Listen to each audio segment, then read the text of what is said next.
Qué rollo, quiero mandar un saludo a mi amigo Goodfella de parte de tu amigo Jaime Munguía. Un abrazo, carnal. Ánimo. All right, man. So Marisa Suleiman said that they ain't gonna sanction Dmitry Bivol versus Artur Beterbiev because of the ban they still got on Russia. And at the end of the day, you know, Eddie Hearn and them, they all in on it. They probably paid Marisa Suleiman allegedly.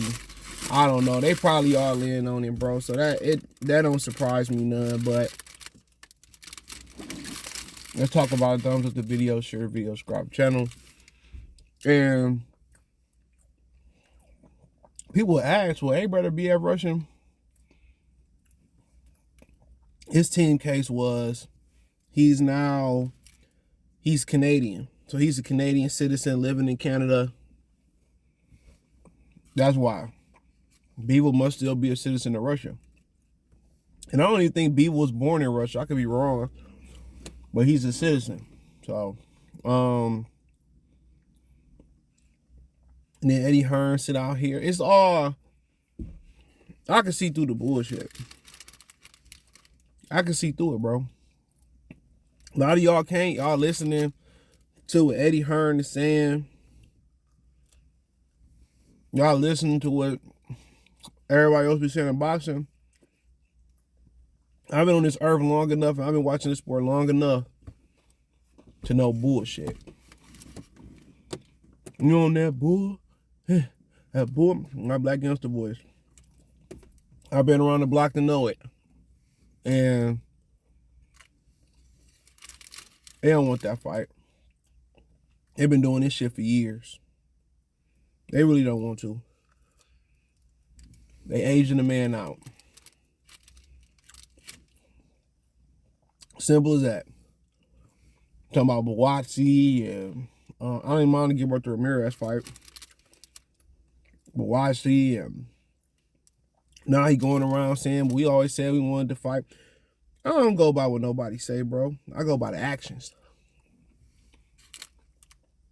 And now you throwing Kyle Smith in there. You know, Canelo really wants the Bivol rematch. Look, if I really want something bad enough, if I really want to go, I'm about to get a new bed. So everything gonna cost me about 2 G's. I really want that bed bad enough, right? I'm gonna go get it. I'm gonna go whatever I gotta do to get to that goal. I gotta fix this, I gotta fix that, I gotta fix this, I gotta get the floors rebuffed. Whatever it may be to reach that goal, if I want it bad enough, I'm gonna go get it. Simple as that. Everybody know the vibes. Y'all know the grind. You know, if you want that chick bad enough, bro, go, guess what? You really ain't thinking about the consequences. Is she gonna reject you or not? If you want to go holler at her bad enough, you gonna go over there and put your macking down. So if they want that fight bad enough, they said, well, Bivol will have to apply for a special exemption and all of that, bro. Go apply for it. But like I said previously, I'm not mad. I'm eating, I'm hungry. I ain't got much time. I ain't mad if you go fight Canelo first. I ain't mad about it. He made $5 million last time. Not sure what he made in his previous fight, but Beterbiev just made a guarantee of $500K, I think it was, versus Yard. Might be around the $600-700 mark, maybe. But come on. Come on. That's big business. And in the rematch, he should get more. That's what I do. Fuck Undisputed. Fuck shit. I can go I might make $1 million fighting him, $1.5 million. I can make anywhere. I can make something close to 10 fighting Canelo in a rematch. The only thing that didn't happen for him in a rematch because the zone lacks any presence in America is he didn't blow up off of it. You know, they don't have any presence amongst American fans. I was a Latin American Mexican fight. Nobody black care about that. Nobody white care about that. Arab, nobody. So he didn't blow up, especially it was West Coast too. And that's the importance of fighting in New York City, because that's the media mecca. Eastern Standard Time, bigger media platforms from DC to Philadelphia, Boston Globe, New York Times, everything, media mecca, everything in Times Square, you know? And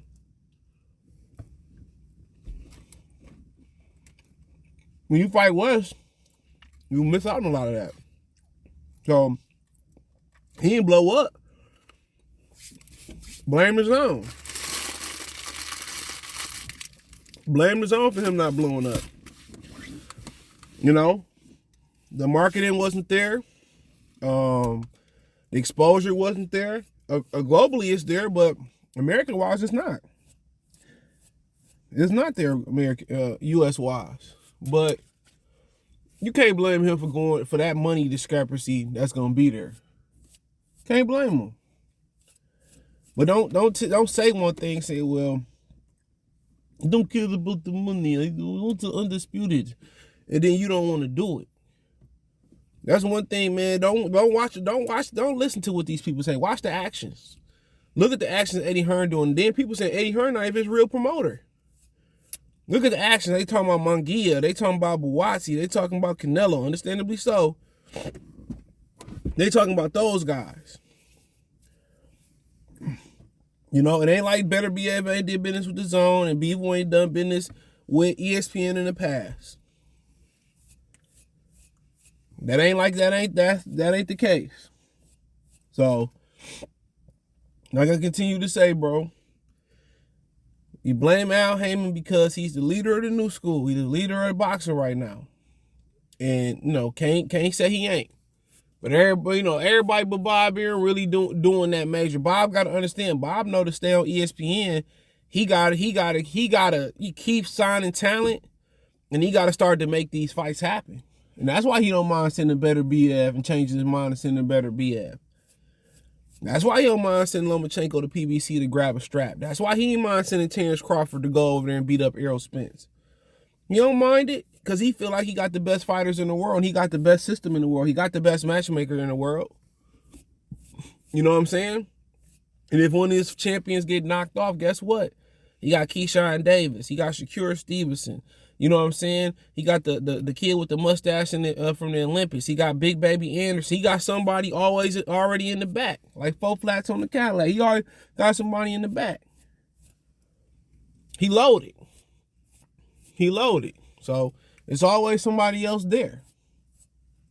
He loaded. So it ain't I put everything on 1 or 2 fighters. No, he got layers. It's like a cake. I used to get this strawberry shortcake on Thanksgiving. I got fine lady that make that joint. It treats to be good. Layers to it.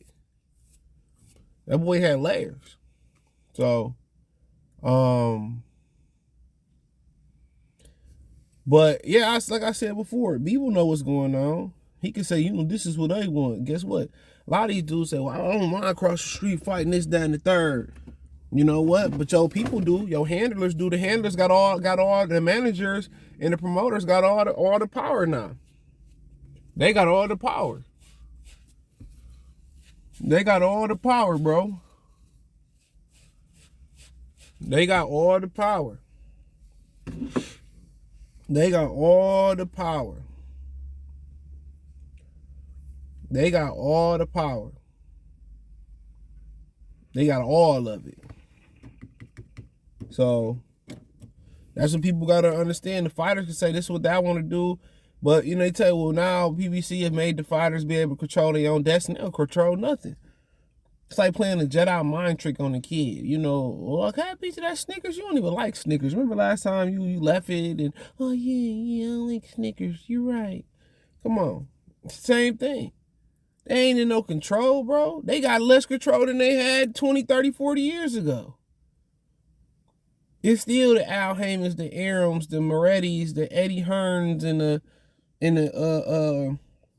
Ingus Klimovs making backdoor deals and doing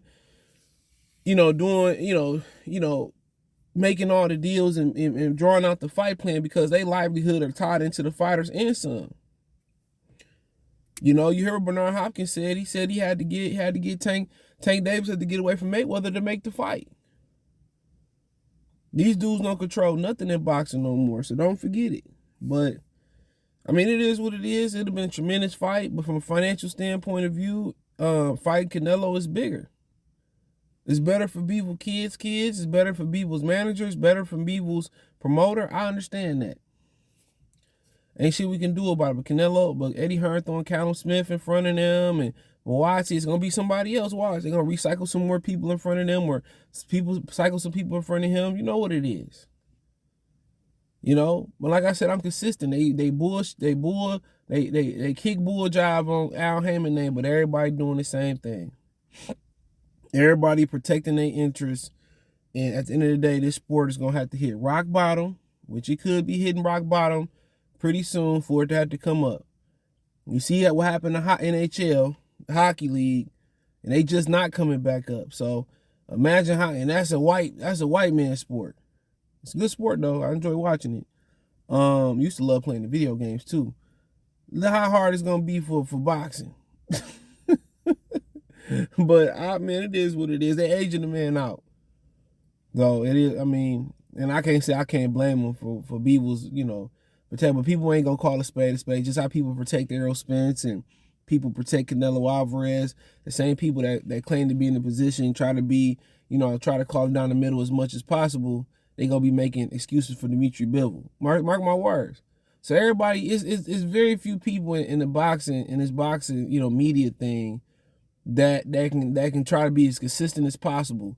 But when it comes to one of their favorite promoters or one of their favorite fighters or something like that, they turn right into an aerosexual for another dude. They turn right into a Canelo tar for another dude. Not into a Flomo for another dude. No, right. They turn into Pac tar for some other dude. I just want to see the fight. But it is what it is. Let me know what you girls and guys think. Thumbs up the video, share the video, subscribe to the channel.